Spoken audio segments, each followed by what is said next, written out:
you can start sharing the screen.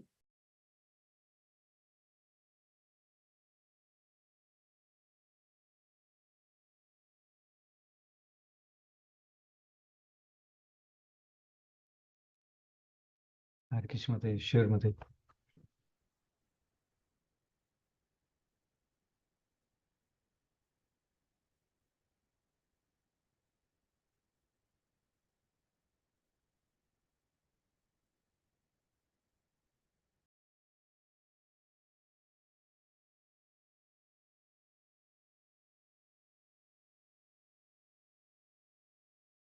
Hare Krishna, everyone. Welcome to Bhakti Sangha. This evening, we are very fortunate to have His Grace Sundaranand Prabhu to enlighten us on the topic of SRIMAD BHAGAVATAM, Canto 4, Chapter 15 overview. And Hare Krishna, Prabhuji, please accept my humble obeisances. All glories to Srila Prabhupada. Thank you so much, Prabhu, for joining and giving your valuable time and attention this evening and enlightening us on the topic of SRIMAD BHAGAVATAM, 4th Canto, 15th chapter. I now hand over the call to you. Hare Krishna. Sure. Thank you so much, Mate. Hare Krishna. Hare Krishna, devotees. Please accept my humble obeisances. All good Sri Prabhupada. So we'll start with brief prayers and we'll go. Om Namo Bhagavate Vasudevaya. Om Namo Bhagavate Vasudevaya. Om Namo Bhagavate Vasudevaya. Narayanam Namaskritya Naram Cheva Narottamam Devim Saraswatim Vyasam Tato Jayam Udirayet. Nashtaprayeshu Bhadreshu Nityam Bhagavata Sevaya Bhagavati Uttama Sloke Bhaktir Bhavati Naistiki Om Ajnanatimirandasya Jnananjana Sharakaya Chekshurun Militam Yena Tasmai Shri Gurve Namaha Namam Vishnupadaya Krishna Prasthaya Bhutale Srimate Bhakti Vedanta Swami Niti Namini Namaste Saraswati Deve Gauravani Pracharine Nirvishesha Shunyavadi Paschatya Desatarini Jai Shri Krishna Chaitanya Prabhu Nityananda Sri Advaita Gadadhara Sri Vasadi Gaura Bhaktavrinda Hare Krishna Krishna Krishna Hare Hare Hare Rama Rama Rama Hare Hare. Okay, thank you so much, devotees, for joining today's session.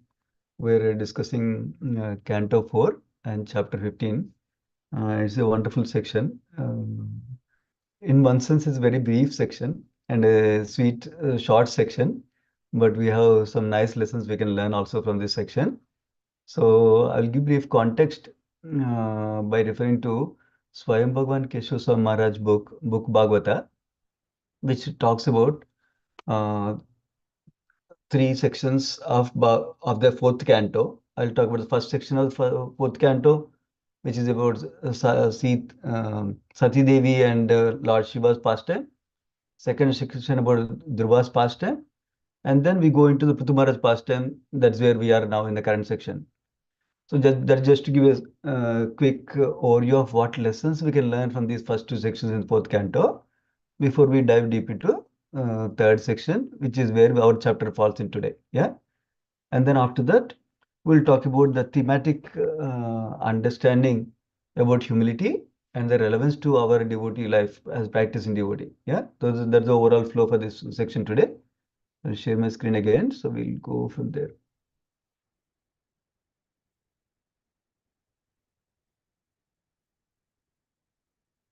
Okay. Let me see. So this very, very broad summary and very, very brief summary of the fourth canto. So far we are in the 15th chapter today, but so far in the first section, in the first 7 chapters, the pastime of Lord Shiva, Sati, and Daksha was discussed, and we heard from the negative example of Daksha the importance of avoiding Vaishnava aparadh, importance of respecting Vaishnavas. That is what we learned from Daksha's pastime as a negative example. Of course, I remember Her Grace Narayani Mataji, who is also a Prabhupada disciple, who taught Bhakti Vaibhav course. I believe she still teaches now also in VIH Vrindavan Institute of Higher Education.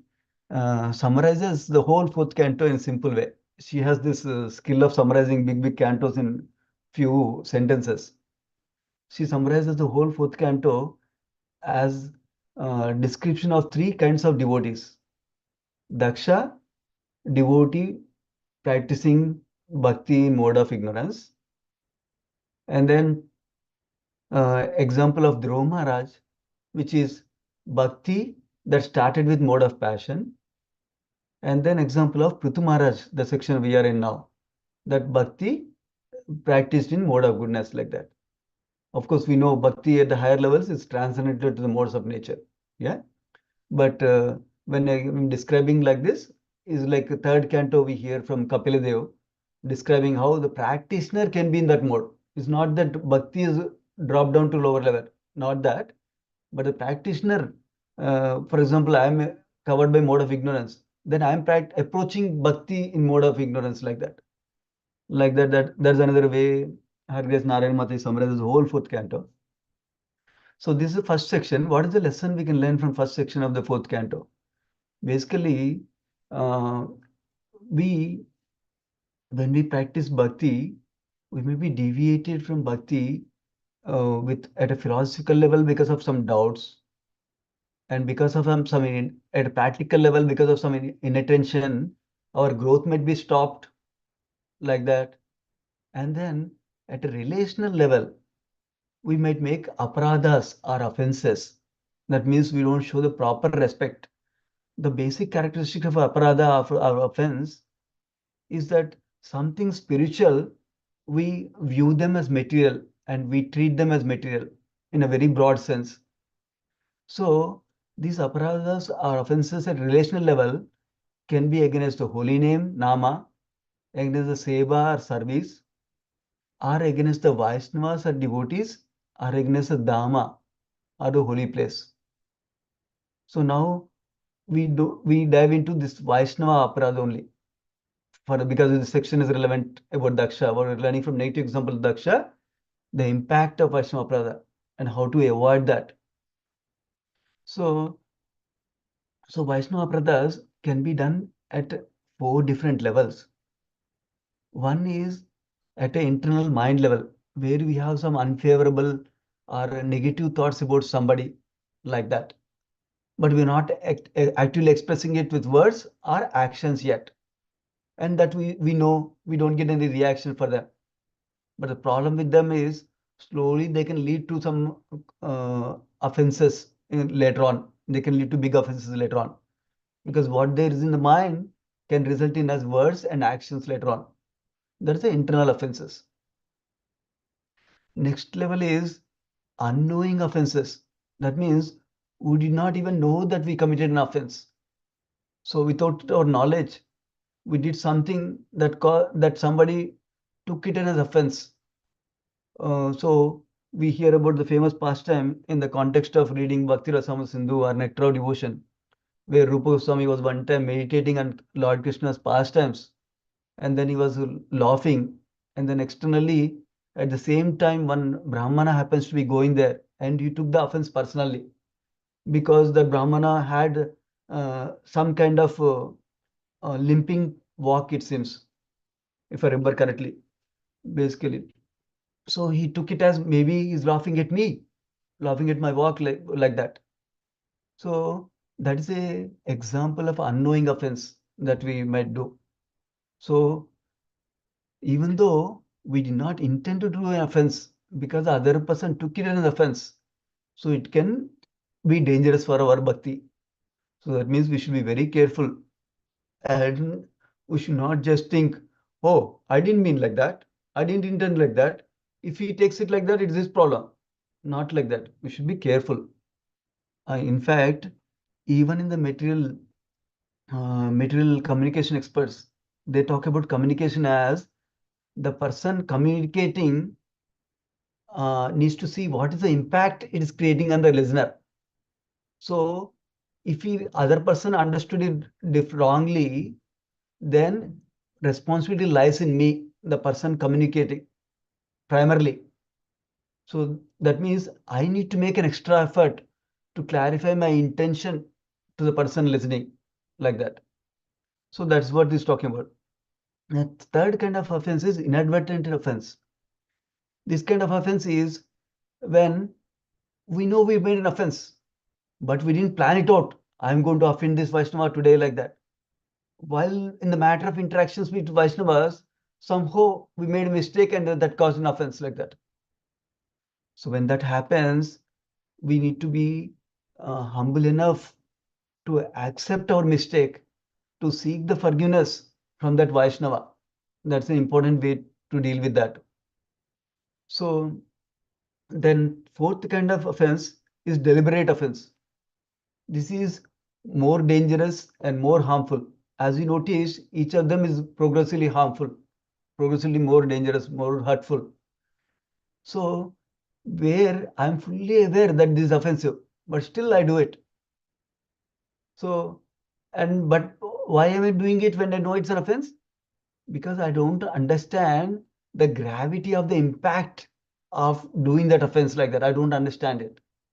That is the deliberate offense. So obviously this we should avoid. So in one sense, there are a few things on the bottom that talk about the mediation before meditating. But in one sense, when we cultivate respect towards Vaishnavas, appreciation towards Vaishnavas, and uh,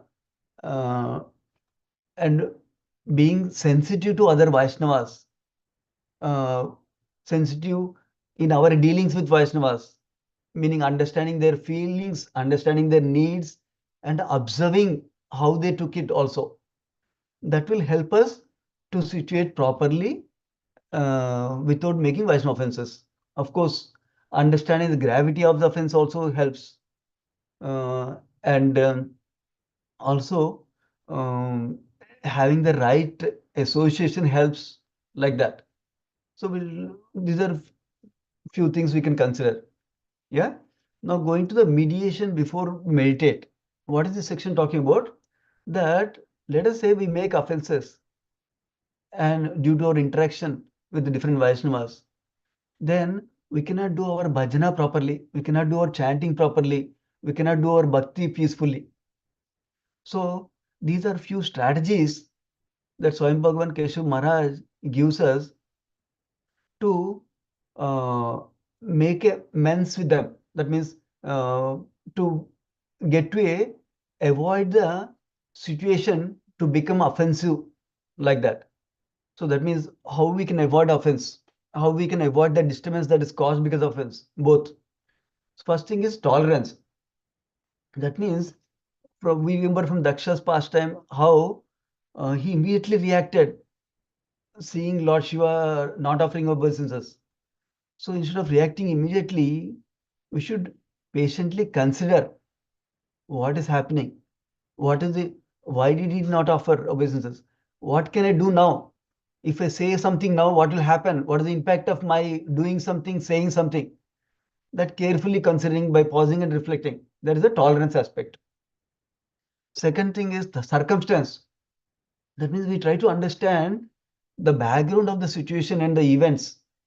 Why did he behave like that? Is there some other positive reason why you could have done it like that? Like that, we should look at the other side view also, not just my view only. I can see clearly that he made a mistake. Not like that. Understanding, yes, I see that he behaved like this, but why did he behave like this? Oh, he's going through some stressful situation right now. Oh, he was actually mad on the other devotee who's troubling him so much right now. That's why he spilled over to me. Like that, we need to see the circumstance. Similarly, in the case of Daksha, he only considered, oh, he's my son-in-law, so he should respect me, offer obeisances. But he not consider all the other aspects we heard in the previous chapters. He's the greatest chief of the demigods, is the greatest Vaishnava, uh, all the great qualities he has, he could not consider at all. So that is the other aspect. So we need to understand the background of the events. And then acceptance. That means when differences come, when people are, when we should understand every Vaishnava has a individuality and individual character, individual tendencies, individual preferences, individual ways of approaching things. When we understand that, and also appreciate the diversity that comes in doing teamwork, service together, then we'll naturally expect that everybody will not do exactly like me. Everybody will not think exactly like me. Then we don't have unrealistic expectations of the others. So that's the other aspect we can consider. Then we can be more accepting and more tolerating also. Fourth aspect is the importance. Naturally, in the Kali Yuga, just because we are in Kali Yuga, so many things happen that are we know Kali Yuga is known for quarrel. So we can understand for every small thing, something can happen. Somebody made mistake something and still take it in wrong way. Then we should not react to a small thing and make it the biggest thing like that. We should understand, we should keep what a small thing small, big thing big. That means one small thing, we should not blow it out of proportion like that. That's the other point about seeing big picture and seeing the importance of relationship, importance of service, importance of growing in bhakti. When we have these values clear, then just because of a small mistake, I don't trouble my mind, I don't trouble them. So that is the other, seeing the importance of big picture. That is the important point. Because sometimes it's not important to win in an argument. It's not important to win, be right always. It may be more important to have a good relationship with the devotee. So that is good for him, good for him, good for me. When we see that big picture, when we have our goal clear of growing in devotion service together, then we take some small things light also. And the last aspect is the transcendence. So, so the real victory is not to see good or bad. The real victory is going beyond the good and bad. You probably remember from the 11th canto, okay, yeah. There is a section in 11th canto, Uddhav Gita, where Krishna makes this point also, that Uddhava, go beyond the good and bad. Even finding the good is also bad. Even finding the bad is also bad, like that he says. Go beyond them into transcendence, he says. So that's what is being discussed here. So our focus is on growing in bhakti, progressing in bhakti, not winning in one particular argument, winning in a service, or getting best points in one service compared to others like that, not competing. So that was the first section we covered in fourth canto. Going to the next section is about Dhruv Maharaj pastime, where one of the key lessons of Dhruv Maharaj pastime we learned is about determination. How Dhruv Maharaj succeeded because of the determination. So obviously it's a big pastime. We discussed this over several chapters, but the essence is put by Swami Bhagavan Keshav Maharaj like this. Basically, in order to be determined, we need to be have the philosophical understanding, because by the right knowledge, we can cut through all the doubts. When doubts are cut, when we are confident, then we'll move forward with determination, progress quickly in spiritual life. So, and when we are fixed up in knowledge based on Shastra and Sadhu, then also when the body and mind do not want to cooperate, our intelligence can help, because of sharpened intelligence, it can help keep the body and mind going like that. That's a philosophical level of help we can take to have determination. Second is association with people. So basically, when we have the right association who will encourage us, who will support us, who will give good advice to us in our journey to us in the spirituality, then we can stay determined easily. Because when we see example of somebody sincerely following bhakti, then we also want to follow like that. So that's a good association aspect. The third aspect is practice. When we sincerely practice bhakti nicely, then we'll get some glimpse of reciprocation from Krishna here, some glimpse of reciprocation from Krishna here, some glimpse of reciprocation from Krishna here. Then we catch them. Then we catch that inspiration, and that way we can stay motivated in bhakti. See, I did very little, but Krishna reciprocated so much. Wow, that means bhakti process is working. Let me do more bhakti like that. So that's the practice aspect. By practice, we're getting taste. we're getting inspiration with the expression of reciprocation to move forward with more determination like that. Now the bottom picture is showing how when we are in different modes, how we'll act. For example, if I'm more influenced by mode of ignorance most of the time, then I will exhibit extreme patience. In other words, laziness, but not enthusiastic to start anything, do anything, continue anything. Whereas if I show a lot of enthusiasm but not much patience, then I will do one day I will read for 4 hours, and next 1 week I don't read anything. Or one day I'll hear for 8 hours straight, but then next 1 month I don't hear anything. That is how this will be, mode of passion will be unsteady and erratic. Whereas mode of goodness space, where will be patient and enthusiastic simultaneously. In fact, it appears they both appear to be contradictory, but they can be had together in a devotee life. Actually, my His Holiness Rompasa Maharaj describes how our acharyas are simultaneously humble and also enthusiastic at the same time. So that's I'm remembering that in this context. So it's possible. Similarly, when we are in mode of goodness, we can be enthusiastic and patient at the same time. How do we get the patience when you're enthusiastic? How do you get both of them together? When we develop the confidence in Krishna, when we develop the confidence in bhakti, that this will work, then we can be patient also and enthusiastic also. Other aspect is when we are seeing that I'm growing in bhakti, I'm measuring myself. Somebody doesn't need to tell. I'm measuring myself that I improved in bhakti. Wow, this process works. Then I will get patience also. Then by just being on the path, I can grow in bhakti. So that also leads towards determination and practice of bhakti for us. So in other words, our we cannot be determined like Dhruv Maharaj, many of us at least, but we can be determined that I will do what I understand, what is in my capacity, based on the guidance that I received from my Guru.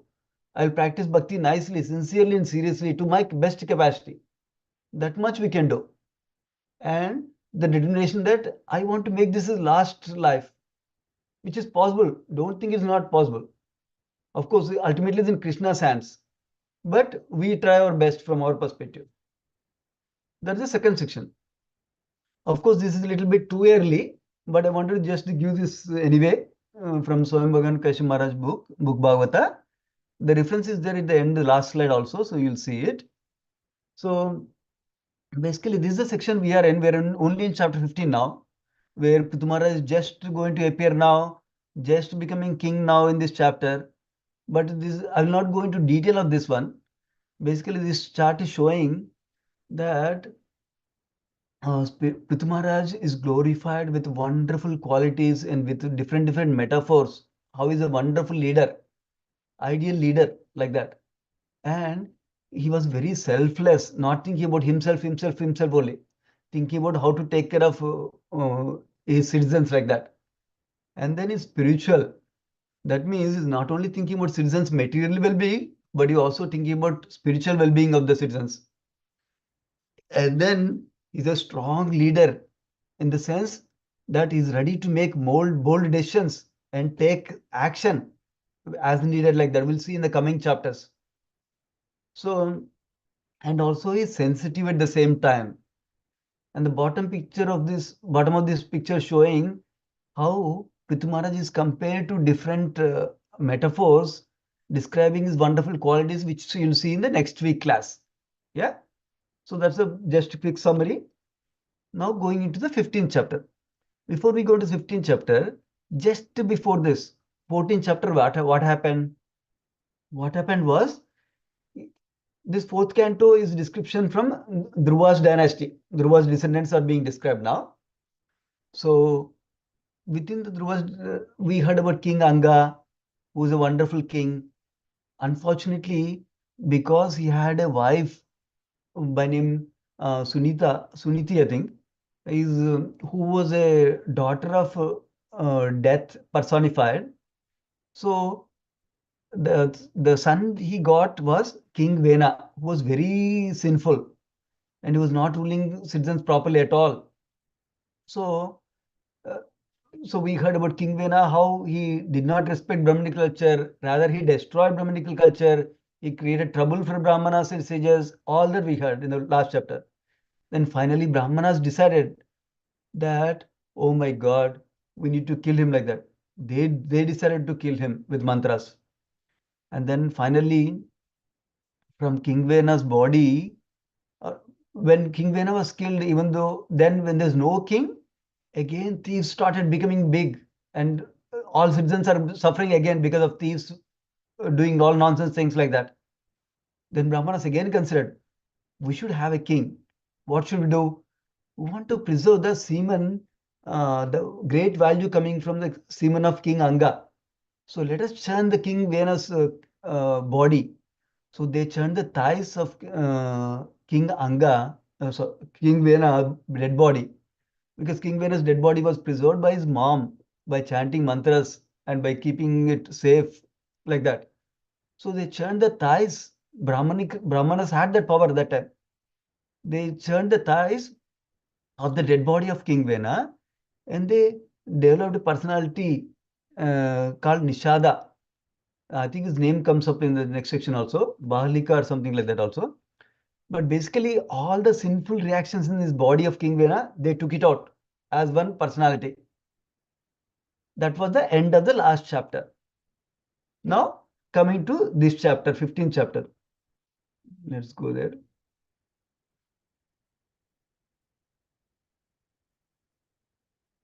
Okay, yeah. So these are three broad sections. It's very simple chapter. Three broad sections. First, how Prithu Maharaj and Archie appeared first. That is described in the first 10 verses. Then the next section describes coronation of Prithu Maharaj. And then the last section, coronation means becoming king. Third section is Prithu Maharaj humbly dissuades the bards, that means who are glorifying. Oh, Bahuka. Thank you, Vajesh Madai. Bahuka is the personality that came out of King Vena's body, where sages took out the sinful reactions in terms of that Bahuka as a person. So he was born first, that way sinful reactions are gone from King Vena's body. So all the sages, Brahmanas, and different bards, they all glorify Prithu. Then he humbly doesn't want the praise from them. That is the three broad sections, okay? So we'll go through this. So now, in the first section, how, like we discussed, Bahuka, like Vrajeshwari Mata indicated, after all the sinful reactions are taken out of the King Vena's body in the form of Bahuka who was born, then the sages churn the arms now. Earlier they churned the thighs. Now they're churning the arms of the King Vena's dead body. And from them, one male and female personality come. They are called Prithu Maharaj, Prithu, and Archie. And apparently they are not ordinary living entities. They're actually Shaktavashar avatars. That means Prithu Maharaj was a Shaktavashar avatara of Lord Vishnu himself. And then Archie was Shaktavashar avatara of Lakshmi Devi, goddess of fortune, like that. What does Shaktavashar avatara means? Shaktavashar avatara means that they are not Vishnu Tattva.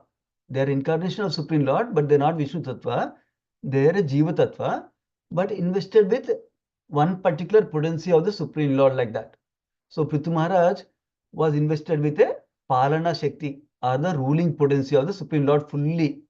Like we hear Nardamani is invested with Bhakti potency. He can give Bhakti to anybody. So many people we see he is giving Bhakti left and right like that. So like that, different personalities are invested with different potencies. Similarly, Prithu Maharaj was a Shaktavasha avatar with invested with ruling potency. He could rule properly, basically, all the citizens. So that's what is described. And in this section, some of the key lessons Prabhupada highlights are we should, he talks about these 2 points we'll talk about. How Mother Lakshmi should not be worshipped alone, but along with Lord Vishnu, her consort. That is one point he makes. Prabhupada loves this, by the way, this principle. Many places in Srimad Bhagavatam, so many purports, Prabhupada makes this comment that people just want money, so they want to worship Lakshmi Devi only, Lakshmi Devi only. But Lakshmi Devi is Chanchala. She will not stay at one place. But she always wants to stay in the service of the Supreme Lord. So if you worship Supreme Lord, then when Supreme Lord is here, Lakshmi Devi also is with him. So that way you'll get Lakshmi always. Like that Prabhupada makes the point. But otherwise, if you're doing like Ravana, where you want to enjoy Mother Sita away from Supreme Lord Rama for himself, then he gets destroyed. Like that he describes. And then another point Prabhupada describes is, in this purports, is that if somebody has got the mercy of Lakshmi Devi right now, and he got the good fortune, by good fortune he became rich, he has a lot of wealth now, a lot of opulence now, then to keep his opulence, the best thing you should do is to engage that opulence, engage that wealth in service of Supreme Lord. That's the important point. Sometimes devotees express this doubt. Oh my God, if we worship Krishna, will I lose all my money? Will he make me poor? Like that. Of course, this itself is a big topic. But the point, simple point Prabhupada is making in this section is that whatever resources we have, if you utilize them nicely, without wasting them, but utilize them in service of Krishna, then we can be assured Krishna will give the needed resources for us to continue comfortably in the service of Krishna. That is what is coming out from this section for us. So that is the two main points Prabhupada makes in this section. Let's go to the next point in there. Then, yeah, after Prithu Maharaj, Prithu and Archi were born, Brahmanas were praising them. They glorified King Prithu. And then the Gandharva Loka. Gandharvas are very famous for singing nicely, sweetly. So they chanted his glories. And Siddhaloka inhabitants, they showered flowers, it seems. And then beautiful women in heavenly planets, Svargaloka, they were dancing in ecstasy, it seems. Then, yeah, this is another important point. Lord Brahma personally comes along with other demigods, along with other great personalities. And Lord Brahma inspects Prithu's hand and lotus feet and observes the right symptoms that are there of the Supreme Personality partial incarnation. So he understands that he is a partial representation of the Supreme Lord. That Lord Brahma concludes by seeing these attributes. Again, one important lesson in this section Prabhupada gives us is about how we should not believe anybody and everybody if they say, I'm Vishnu, I'm Kalki, I'm Krishna, I'm Vasudeva. We should not believe directly, but we should base it on Shastra. Of course, Swayam Bhagavan Keshav Maharaj, in the beginning itself, in the first canto, I think, or not first canto, sorry. That's in Chaitanya Charitamrita Compact. He has another summary book for Chaitanya Charitamrita, Chaitanya Charitamrita Compact. He gives a simple acronym called SAFE, S-A-F-E. In that acronym, he describes what is the basis for understanding somebody is a Supreme Lord or not, Supreme Lord incarnation or not. S in the SAFE stands for scriptures. That means you should have been described in the scriptures. Many times our scriptures describe this incarnation will appear in so and so place. Their father name is so and so. Their mother name is so and so. These are the activities you will do, like that. Then A is astrological calculations and attributes of the personality. So when a Supreme Lord incarnates, all the planets will align in such a way that they will create an auspicious atmosphere for Supreme Lord's appearance. Number one. Number two, the attributes like the one we talked about, some symbols on the hands and symbols in the lotus feet, they will be there. That is the A portion. S is scriptures, A is attributes, and astrological calculations are matching, are supporting that person's incarnation. Third is F. F means following authorities. Authorities like our great acharyas, they know better. They can understand who is the incarnation based on the scriptural authority, based on the symptoms. Like in this particular example, we saw Lord Brahma is an acharya. He observed the attributes and he confirmed that he is a partial representation of Supreme Lord, like that. So that's the F portion, following authorities. Then E is extraordinary activities, not great activities, but extraordinary activities like that. So Supreme Lord, if somebody to be counted as Supreme Lord, he should have done extraordinary activities. Like Krishna lifted Govardhan Giri at the age of 7 years with one little finger, for example. That is extraordinary. Not understanding what is there in somebody's mind, not solving one disease, not uh, making others do what I want to do, not by sitting here, I'll go to Afghanistan and get a pomegranate like we hear in Sri Prabhupada Lilamrita. Those are all material opulences, mystic opulences that a Ashtanga yogi can get. Of course, they're very, very hard to get, but still somebody can get it. But much more extraordinary than this. That is what is a E. S is scriptures, A is attributes and astrological calculations, F is following authorities, E is extraordinary activities. When all of these match, then we can accept somebody as the incarnation of Supreme Lord. Otherwise, we should not just say, oh, you are incarnation of Supreme Lord, you are incarnation of Supreme Lord, and don't go after anybody like that. That's the other important lesson Prabhupada talks about in this section also. And then the next section is how Prithu Maharaj is coronated as a king like that. And then when Prithu Maharaj is coronated as a king, he's in a throne, royal throne, and he is described as appears exactly like fire. Of course, fire has many, many qualities. One of the qualities of fire is that anything comes, fire can consume it. Any impurities come, fire can consume it. Of course, this is described in 11th canto also like that. So our fire also is a symptom of being bright like that, light. So then many different personalities come, demigods, brahmanas, sages, they all come. With what? When they're coming to Supreme Lord, they come with appropriate gifts according to their capacity. That's another important lesson we can learn. When going to Supreme Lord, we take a gift according to our capacity. In fact, in Dharma, the Transcendence book, which is the compilation of lectures of Srila Prabhupada from first canto to second chapter, Prabhupada makes a point that this Indian culture has an element that when we go to temple, we take something to Supreme Lord. Actually, Prabhupada writes in that section, that's a way of giving gift to Supreme Lord. That's a way of engaging in loving exchange with Supreme Lord. We know from Nectar of Instruction, text 4 also, Dadati Pratignati. So giving gifts, receiving gifts. Of course, in the context of Nectar of Instruction, that is among the Vaishnavas. But Prabhupada in this Dharma book, he says, by taking gifts to the temple for the Supreme Lord, we're engaging in loving exchange with Supreme Lord. That's how we'll get purified. Like that, Prabhupada writes. So like this, all of them bring appropriate gifts according to their capacity. There are so many descriptions of different gifts. I'll read a couple of them so that way you have some idea only.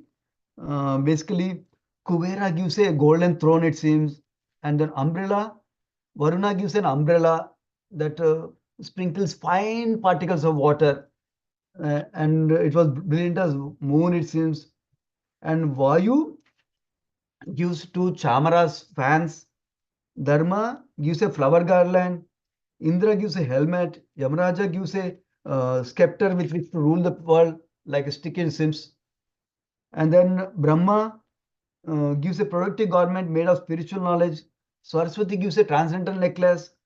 And then Lord Vishnu gives a Sudarshan Chakra. This is not the same Sudarshan Chakra he has, but a partial representation of Sudarshan Chakra. That means some reduced potency in one sense. And then Lord Shiva gives a sword with a sheath marked with 10 moons. Goddess Durga gives a shield with 100 moons. Vishwakarma gives a beautiful chariot. Moon gives a horses made of nectar. Agni gives a bow made of horns of goats and cows. Sun god gives a arrows as brilliant as sunshine. Like that, so many different personalities give different gifts. So principle we need to learn is we should also learn to give gifts to Supreme Lord and learn to receive gifts from Supreme Lord in terms of association of devotees he offers us, in terms of guidance in scriptures he's giving us, in terms of the holy name he's coming as to help us like that. And similarly, when we engage in loving exchanges with devotees, we should be prepared to offer gifts and receive gifts also. And when we are exchanging, when we want to benefit others, other common people, we should be willing to give gifts to them. One of the best gift, nectar of instruction, text number 4, Prabhupada writes is gift of holy name.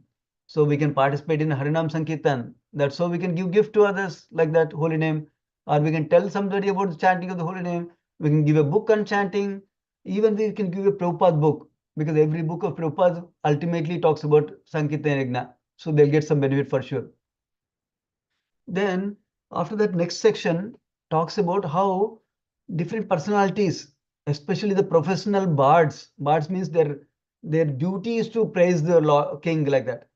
So they're offered job to praise the king, like glorify the king like that. So they offer different praises to him about how you manifested this quality, you manifested that quality like that. But in reality, Prithu Maharaj just took up the kingdom. So he didn't manifest any qualities yet. They're coming in future. So this is how Prithu Maharaj shows his humility now. He says, don't offer this praise to me because I am not manifesting these qualities right now. So it's not proper. When I manifest my qualities later on, then you praise me, you appreciate me, you glorify me like that. And then he say, and this one of the key points Prabhupada makes in 2-3 purports in this section is that we should not accept anybody and everybody as incarnation of Supreme Lord. Unless they manifest godly qualities, we cannot accept like that. This coming to in the safe formula, this coming to A, yeah, godly qualities.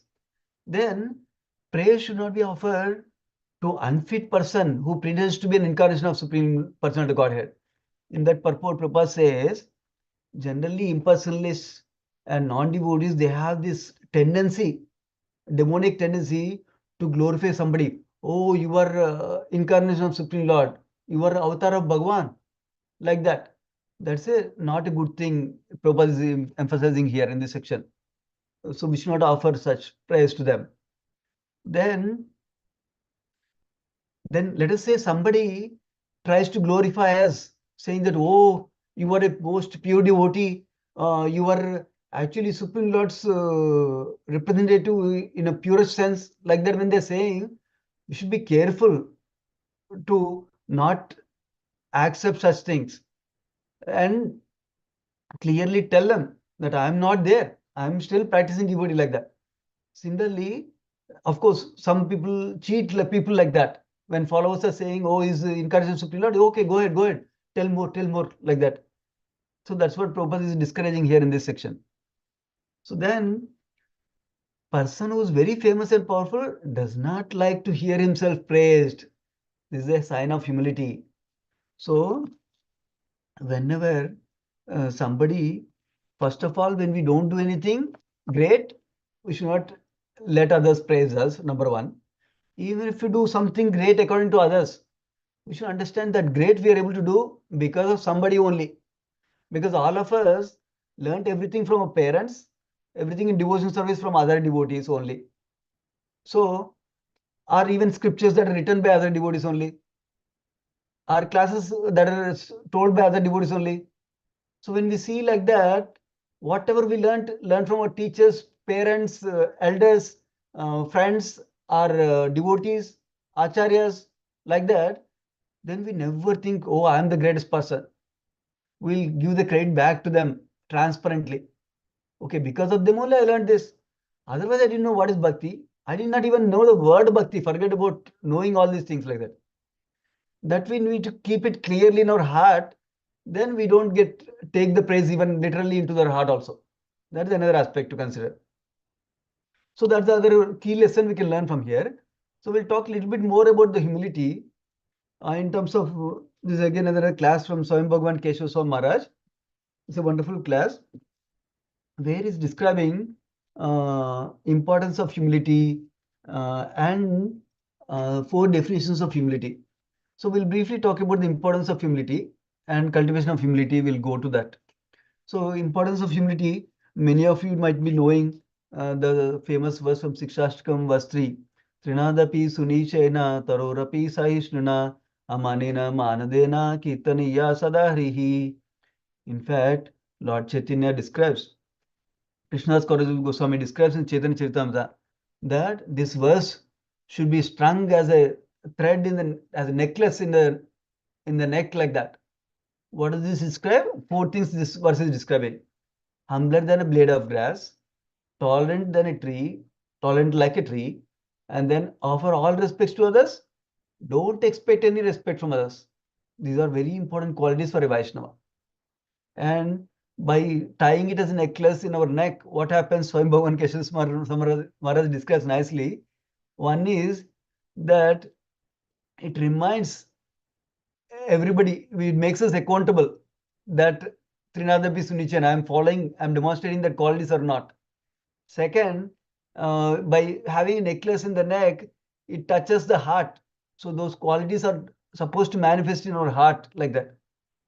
So another aspect to remember is Krishna personally says in several places in Bhagavatam that a devotee with these qualities are dear to me. Devotees with these qualities are dear to me like that. So when we develop these qualities like humility, which is the foundation for many good qualities, then Krishna is very pleased. So similarly, we see from Lord Chaitanya's pastimes when when he saw Lord Chaitanya saw Rupa Goswami, Sanatana Goswami's humility, he said, "Oh my God, Rupa and Sanatana, your humility is breaking my heart," like that. He said. That means he's positively glorifying them. That they are so much wonderful in terms of humility. He's appreciating their humility like that. So, what are we doing in terms of bhakti? We're trying to please the Lord. So we learned from Krishna, we learned from Lord Chaitanya that Krishna is pleased when we have good qualities. And we learned from Bhagavad Gita 13th chapter that humility is the first quality of knowledge also, process of knowledge. So when we understand this, we value humility and we want to cultivate humility. That is the why we need to cultivate humility. Then we can discuss about what is humility and how to cultivate humility next. So what is humility? So Bhagavan Keshav Maharaj talks about four definitions, two from Srila Prabhupada, two from his spiritual master, Srila Prabhupada's spiritual master, Bhaktisiddhanta Saraswati Thakur. So first definition he gives is from Bhagavad Gita 13th chapter, the verses 8 to 13, I believe. The first quality, amanitvam, adambitvam, like that verse is there, right? Amanitvam. That Prabhupada describes in the purport, interestingly, to not be anxious to have the satisfaction of being honored by others. So that means we should not be looking for satisfaction of being honored by others. That means we should not be looking at praise, appreciation, acknowledgement, adoration from others. How everybody should appreciate me, everybody should follow me. Like that, we should not have that hankering. So in fact, if you want honor, honor will run away. So, Swayam Bhagavan Keshav Maharaj has a nice way of describing this. He says, stuti. Actually, this praise, stuti has one meaning is praise. Praising somebody is called stuti.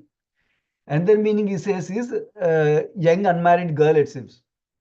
So, when somebody is trying to get attraction of unmarried girl, the way he describes it, and they're the only two people there, then he really wants unmarried girl to marry him. Then actually unmarried girl goes the other way around. She neglects him, it seems. So similarly, when somebody wants stuti, unmarried girl is stuti, and praise also in this analogy. Somebody wants praise, praise will go away also. Like that he describes nicely. So this is important principle to note, that we should not hanker for being satisfied with honor and respect and adoration from others like that. And then definition from Srila Prabhupada, in answering a question from Harivilas Prabhu, he describes, it seems, that humility means that we have the firm conviction that anything is this material world will not save me. High education, lot of money, lot of power, lot of position, best family members, the gun that I can keep, any material shelters we have, they will not save me except for mercy of Krishna.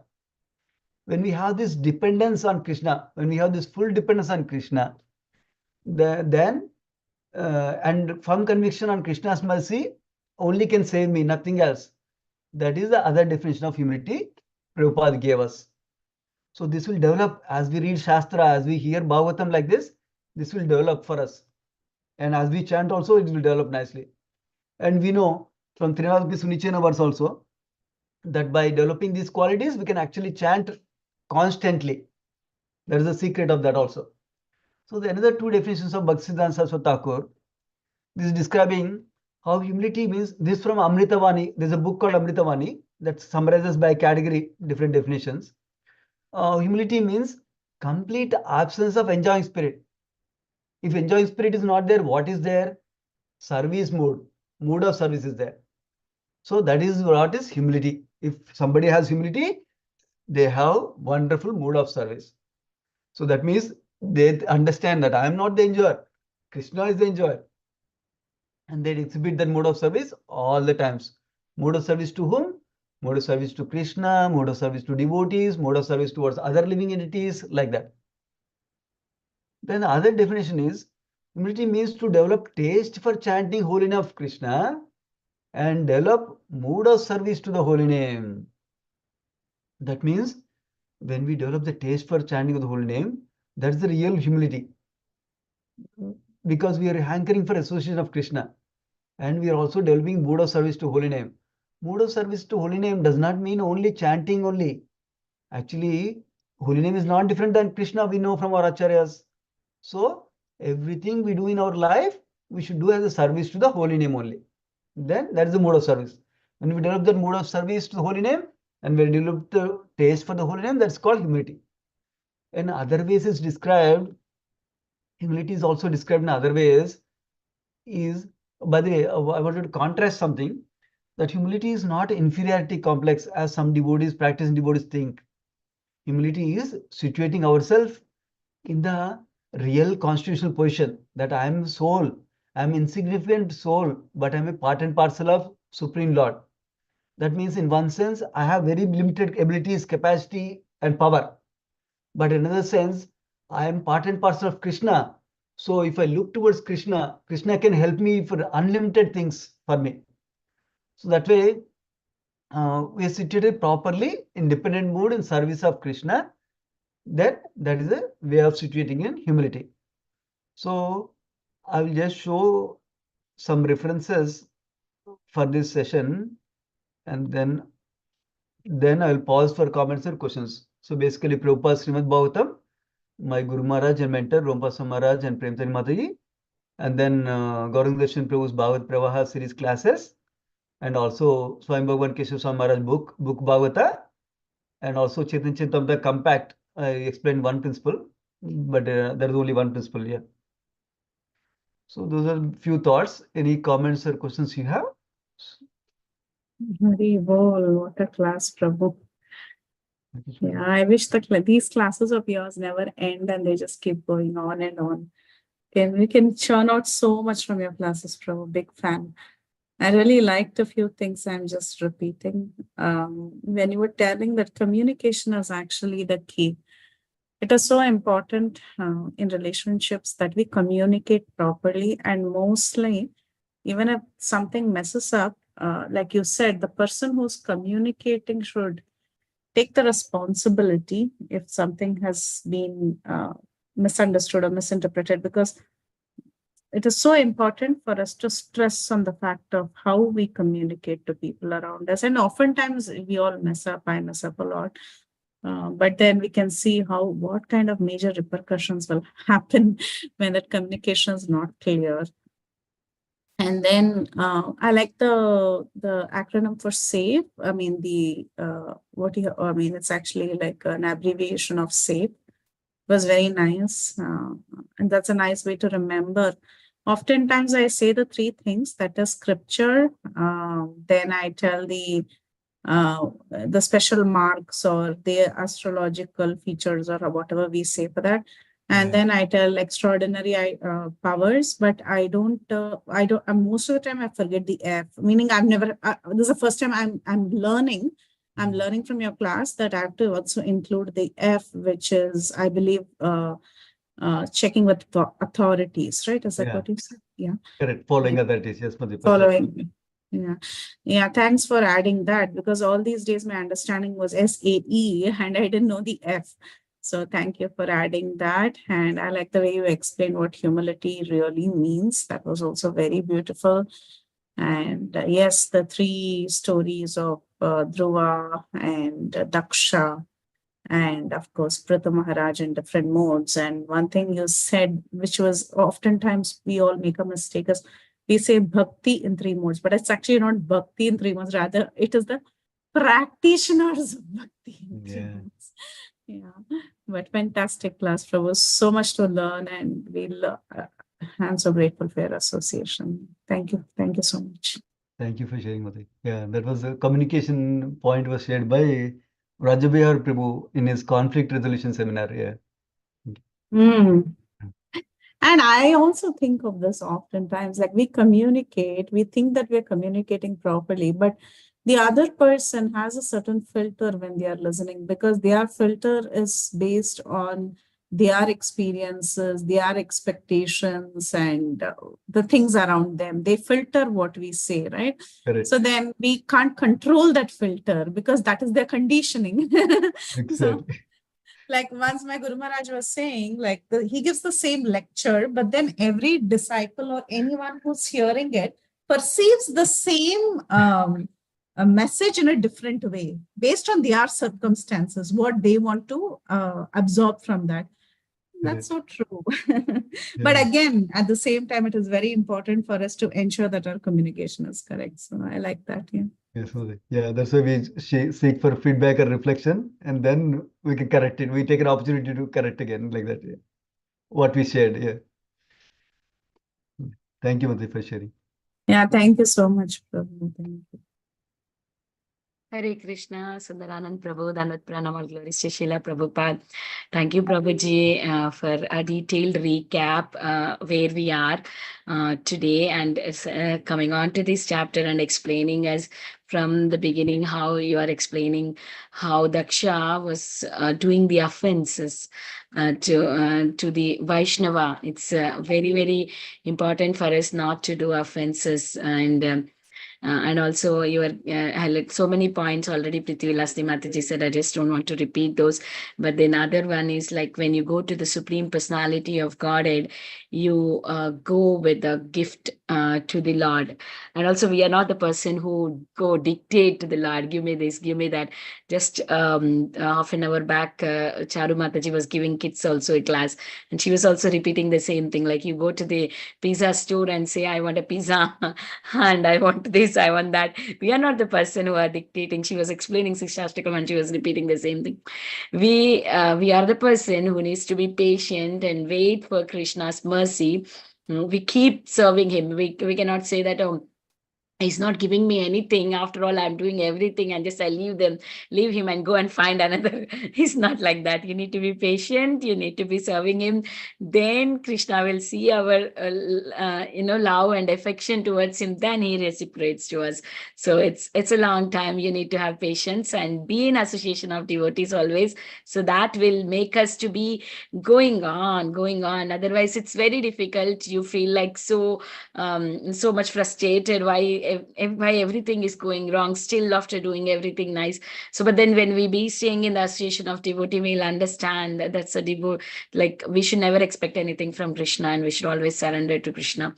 Thank you, Prabhuji. So much nice lot of lessons that we learned from your class, how it is very important to always check with Shastra whatever we are doing. Otherwise we'll go wrong. We cannot think that, oh, let me do this, let me do that. Just check with the Guru and Sadhu, Shastra. It is very, very important. Thank you so much, Prabhuji, for such a beautiful, beautiful class. And all the recap. I really like the recap that you give all the time. You give recap whenever you come. It really helps us to understand. I also know in a small way, if someone asked me, okay, what did you learn from 4th canto, so and so chapters? Okay, in one line, I can just say them. Okay, this is what I learned. That I get it from your class. How can I say in one line what I learned from this chapter to this chapter? I get it through from your class, Prabhuji. Thank you so much. Very grateful to you. Hare Krishna. Thank you, Mataji. Thank you for sharing your relations also, Mataji. Nice. Any other comments or questions? Yeah, any more realizations? Hare Krishna, Prabhuji. Hare Hare Krishna. Krishna, Prabhuji.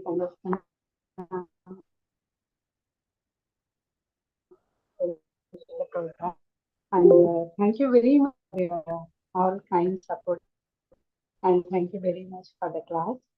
Prabhuji, I have a, we have while reading the Bhagavatam or maybe any pictures, we lack in chanting.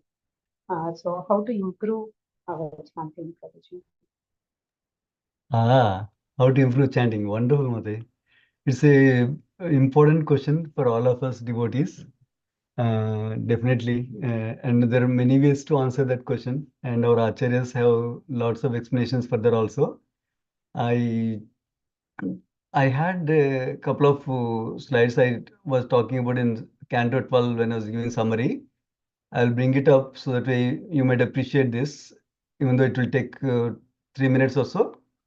I'll bring up the slides so you'll see it. So the same thing can be answered in different ways. Let me see Canto 12. Okay, this one I think. I'll share the screen maybe. That's, I don't know which, yeah, this one. You can see this one, okay? Yes, Prabhuji. Okay, perfect. This is the one from Sachinanda Somaraj. Let me see, how do you make this fellow? I don't know how to make this a view. Full screen mode, okay, good. Yeah, I can still see, okay? Yes, now we can see in full screen. Oh, perfect, okay. So basically, Sachinanda Somaraj, in one of the retreat he did, Holy Name Experience or Navamrita retreat, he calls it, in Vrindavan. It summarizes so simply. That's why I like this one. Basically, first is we need to study the Shastra in two aspects. Understand the Tattva or the philosophy, how holy name is Krishna himself, what is the value of the holy name, like that. And then Rasa also. That means Radha and Krishna's highly attractive pastimes. Of course, there's a right speaker we hear from, and there's a right sequence when we hear from, that's all there. But when we hear Krishna's attractive pastimes, that will move our heart towards him like that. That creates a longing for the relationship like that. That's also important. Not just understanding we need to do it, but we want to get to space, I want to do it like that. That's the Shastra. And then Sadhu Sangha, by associating with devotees who have the taste for the holy name, who have the deeper taste for the holy name, then we can easily get it. Like we were talking also, sincere devotees when they're practicing, then we can learn from it. We also want to do like that. And that is the association of such personalities is the birthplace for our bhakti and taste also. And then seva, by serving the holy name and sharing the holy name with others, that will attract the mercy of Lord Chaitanya, Lord Nityananda, who will bless us with deep taste for the holy name like that. And then sadhana. So how to do sadhana is another slide next. I'll show you next slide. Basically, these are Shastra, Sadhu Sangha, Seva, Sadhana. So these are the 7 P's of the holy name practice. Basically, try to make a fixed day and time for chanting every day. And that way, we can be regulated in our sadhana. That time is, and try to protect that time for the holy name like that.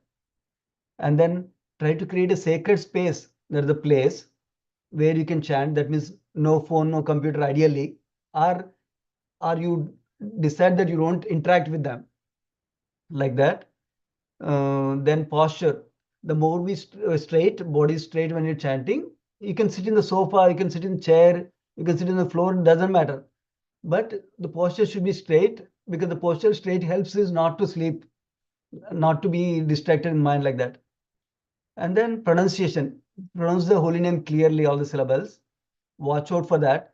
When we're trying to see, am I pronouncing clearly? Then actually mind also pays attention to hearing. Then also will become more attentive also. And then the presence. That means catch the sound vibration with ears and heart, that I'm hearing the holy name. Holy name is entering my ears and is going to the heart chambers like that. Then it will do the miracle of cleaning. And then pointed attention. That means controlling the mind by purposely focusing on the holy name.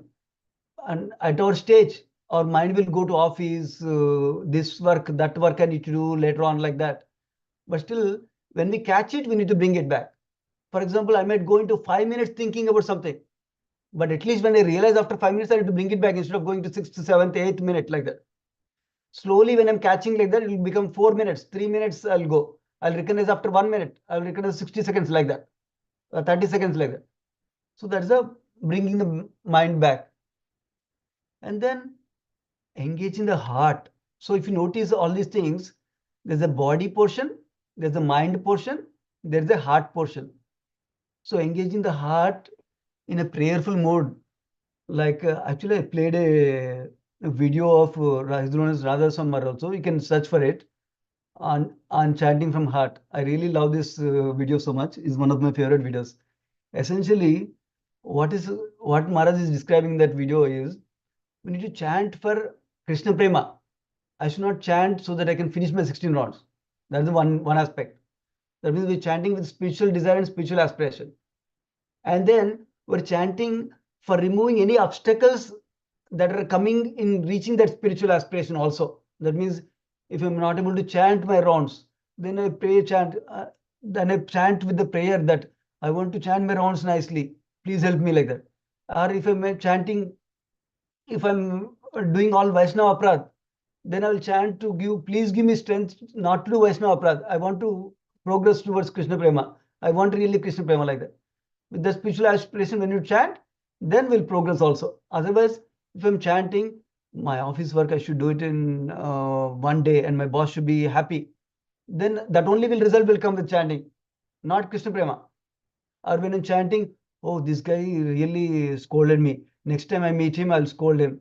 Then that only I'll get opportunity to scold him next time. So when chanting, we should chant with spiritual desires. So like that, many things can be said, Mati. But other important thing is regularly hear or read about chanting of the holy name every day. Maybe 5 minutes, that's great. That also helps us a lot, Mati. Hopefully that makes sense and helps, Mati.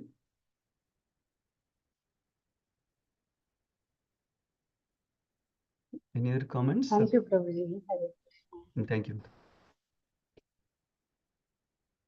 Okay. So if no other comments, we can end here then. Yeah, yes, Prabhuji, thank you so much. Haribol, 1 minute.